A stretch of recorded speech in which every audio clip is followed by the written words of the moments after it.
Hey everybody, welcome back to the Mike Gormley Show. And we were just listening to Blue Oyster Cult, their "Don't Fear the Reaper" classic, classic song. And Paul, you worked pretty close with those guys in those days when you were at Columbia Records. Yeah, if you've it's a nice it's a nice read in the book. I actually jump started their career, which And I'm into now, but I was a big fan of their music early on. And just so people understand, not every record comes with a marketing plan. In the early 70s, tons of records would get released, and if you would hear something that you liked and you thought you could make something on your own of it, they encouraged us to do that. And that's what I did for them because I heard their music and went, oh my God, these guys are amazing.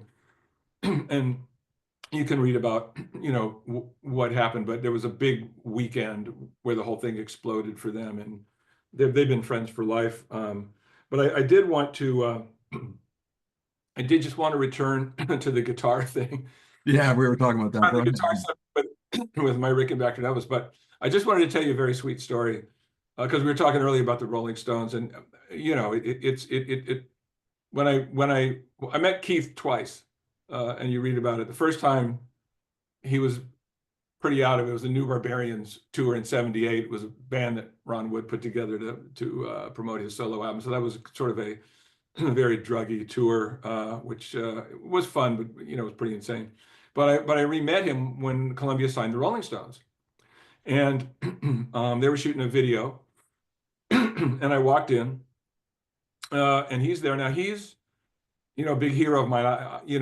Because the Rolling Stones, since I was 17, they just meant everything to me, and I learned how to play guitar actually listening to Rolling Stones records and listening to Keith.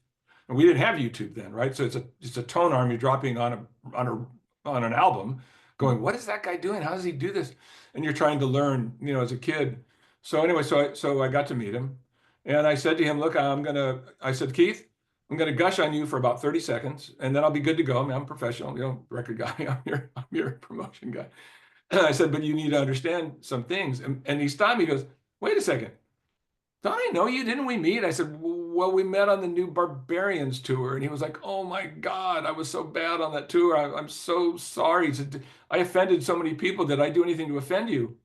And I said, yeah, kinda. We were on the plane and you accused me of stealing your bottle of Rebel Yell, which is this, 100 proof, alcohol that you can only buy in the South that he drank at the time. Tastes like lighter fluid to me, but at any rate. So, I told him, I said, look, you just got to understand what you mean to me. You're like, I'm a kid listening to the Rolling Stones. Your music shaped my life. I learned how to play guitar listening to you. I dressed like you. I still have my wide wale corduroy jacket with the epaulets like you wore on December's Children because I wanted to be Keith Richards. And he got a big kick out of it. He's really a wonderful guy. He's just a really good guy. And he said, hey, my job as a musician is to pass it on. I'm very proud of the Stones. He said, but my job is to pass it on. And if I pass it down to you and people like Dave Edmunds, and how I got in line with Dave Edmunds, I don't know, but I'll take it. And he said, but you told me your high school band were playing Stones covers. I said, yeah. And he said, but they didn't sound exactly right, did they? And I'm thinking, how does he know that? I go, no, they didn't. We couldn't figure it out. And he goes, well, they didn't sound exactly right because you weren't in G tuning. It's my secret. It's open G tuning. It's a blues tuning that I use. And so much of our music comes from this G tuning. He goes, listen, Paul. And again, because I play guitar now, we're guitar guys just talking. Listen, he's so excited. You got to get into G tuning. You're going to see how great this is. He said, I learned it from Don Everly when we were on tour with the Everly Brothers. Go home, take the top string off the guitar. It gets in the way. That which is the bottom E for a guitar player. Just take it off the guitar. Tune the A to G, leave the rest. Tune the high E string to D, and then I just want you to bar any fret. It's very simple. It's two notes, right? It's three notes. It's two fingers, and just bar off and on, and then report back in the morning. Yes, sir. Right? I go home, wife and kids. Hey guys, be down in a minute. I need to do something. Go upstairs, grab one of my guitars, take the top string off, tune it to G tuning. I do exactly what he says. Put my fingers exactly where he says. I start barring chords. every single Rolling Stone hit that I know falls out of the guitar effortlessly. Tumbling Dice, Start Me Up, Honky Tonk Woman, Brown Sugar, all of them. And I'm freaking out, right? I run downstairs. I have 2 little boys and my wife, and I'm yelling, G tuning, G tuning. I'm nuts, right? Which I give them cause to think of every so often. But I came back to the rehearsal the next day. I don't know who had a bigger smile on their face, me or Keith. Yeah, fantastic. Wonderful guitar stories. That's how players are. And he was so happy that he turned another guy onto G tuning, right? Yeah, that's cool. It's his secret, but he's spreading the word. Mm-hmm. Yes. So we were also talking about Mr. Dylan, and I think you were heading into something and we went to commercial. But Yeah.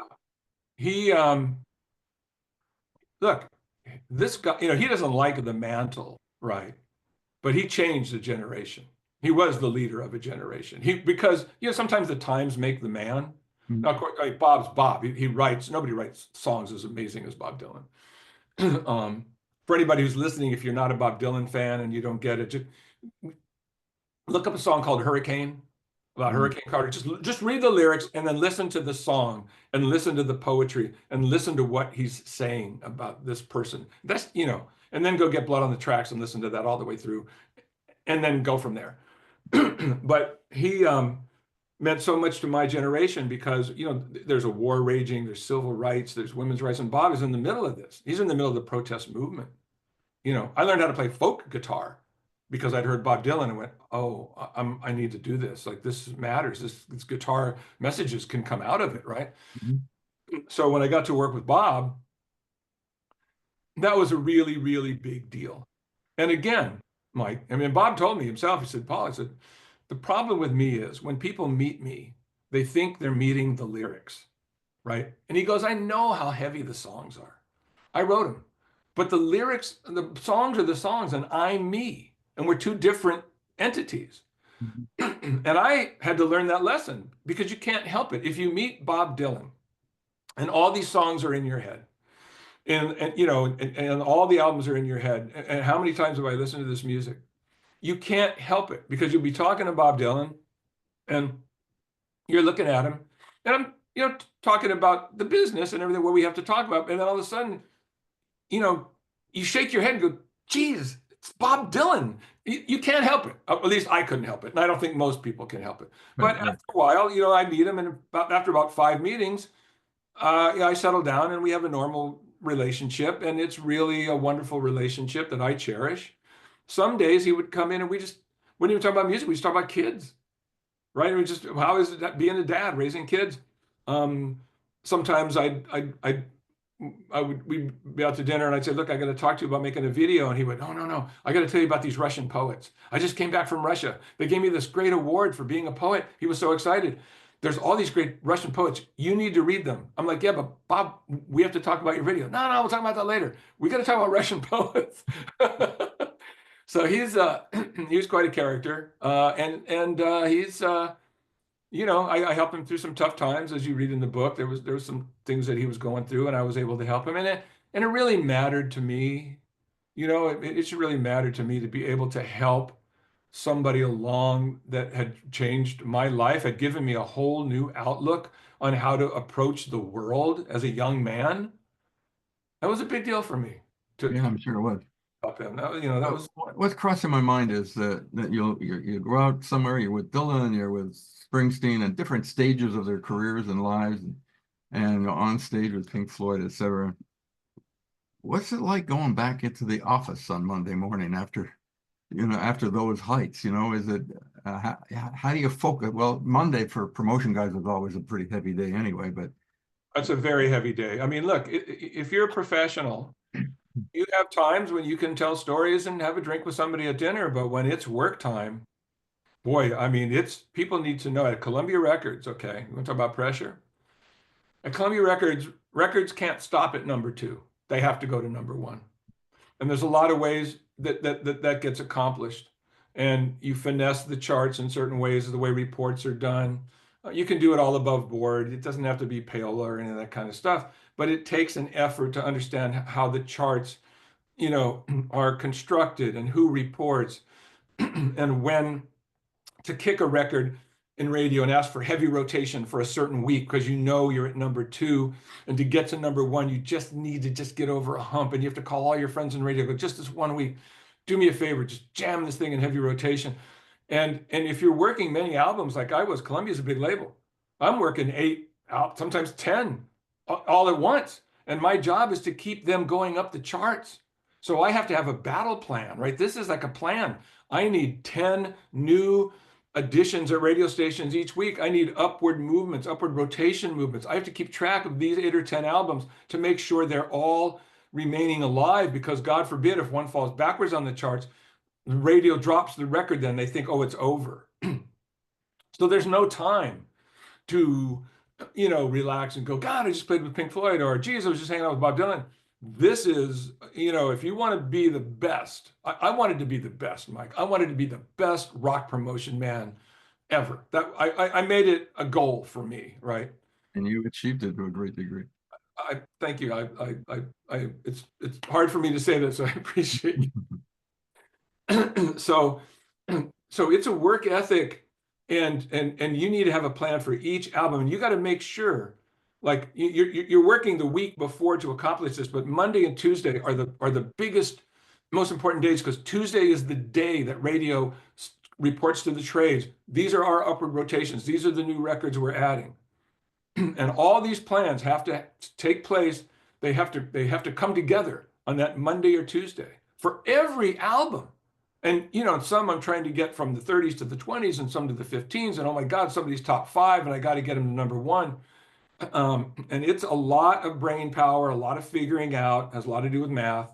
Not my strong suit, but I figured out this stuff.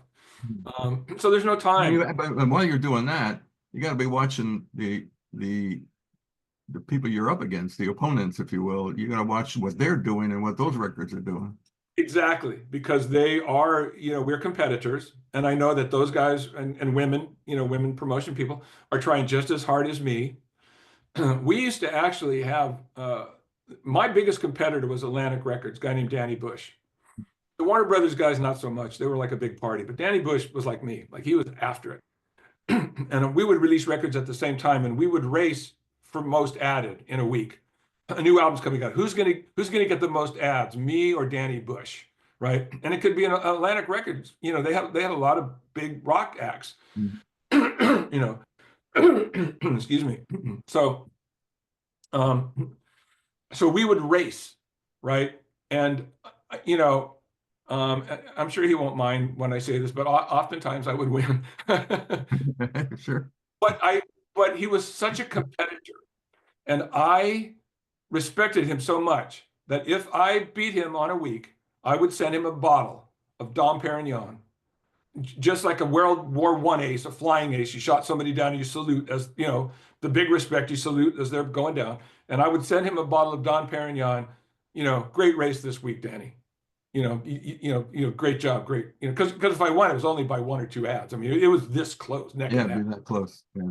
Yeah. One quick question, and we're going to have to roll up here. It's probably a tough one to answer, but they say radio is dead or dying, and I don't think so. I see, sure, there are other ways to promote yourself these days, but I see a record get on the radio and it translates into tickets to a performance. That connection is still there. I'm just wondering what you're seeing radio these days, and if in fact it is dying from your point of view, or what. I don't think it's dying at all. I think that it has a different place, because look, back in the day, rock radio was it, right? You're talking about broadcasting. Everybody's listening to rock radio in the 70s and the 80s. Excuse me. Or they're listening to top 40, and there is no internet.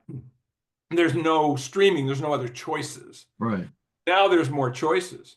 But I will tell you, in classic rock radio, which is playing the rock of this era, now they call it classic, right? Their ratings are huge. Mm-hmm. Q1043, excuse me, Q104.3 in New York, their ratings are gargantuan. because there's a younger generation of people who want to know about this music, right? And they're driving around listening to the radio, and they like the disc jockeys. They want to hear them, talk about it. The AAA format is very healthy. The singer-songwriter format, alternative. So it's not dead. It just shares listeners with other media, but not dead at all. And the top 40 is still very big for pop. You know. It's still going. Yeah. Well, look, it's fantastic having you here, and all the best with the Gliders Over Hollywood. And we've been talking about some incredible encounters you had in the music industry, and a lot of those people who you're talking about and you were looking up to, they were looking up at you. They were looking back at you thinking, this guy's paying attention to me. This is amazing. So I don't know if you encountered that, but it came back at you. No, I did. It's funny, you don't really expect a thank you. The bands I worked with, I got a lot of thank yous, and I won't go into it here. You can read about it if you wind up getting this book. But it did come back, and it made me feel good, because at the end of the day, it's just we're all trying to get to the same place. So when a person that you're helping looks at you like you took the hill together, it's like you feel like brothers. It's like, or with the Bangles, like they're my sisters. It was just, yeah, we did this together, and and it's great. So I know I should. If I'm a promotion man, Mike, I should mention this.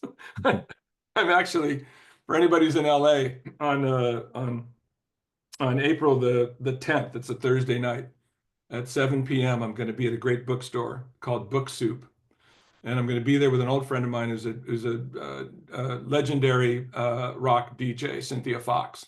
Oh, great. So Fox, so she did 10 years on KMET, 10 years on KLOS, then a bunch of years on the Sound. She's an old friend of mine, so we're going to be there chatting away.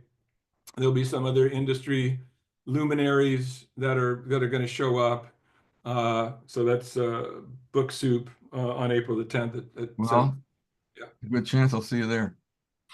Please, Mike, I'll give you the biggest hug. Look, people need to know. They should know this. Okay, let's leave it like this. There are managers and there are managers. Okay, you were so easy to talk to. You were such a pleasure. Like some managers walk in your office, you want to run out, right? You come into my house, Mike, sit down. How you doing? You need to know you were that kind of manager. So I'm sure you got a lot done because you invited people into your sphere. You're a lovely person. So Thank you. That's very nice. Thank you. Well, on that note, we're going to listen to. Funny enough, we're going to listen to a song called Two Hearts. Okay, perfect. But and it's live at Meadowlands Arena, this particular version. Look, fantastic to have you here. All the best with the book, and hopefully we'll see you in a couple of weeks at Book Soup. And stay well. All right. Thanks very much. Thanks for having me on your show. Appreciate it. All right. Bye-bye.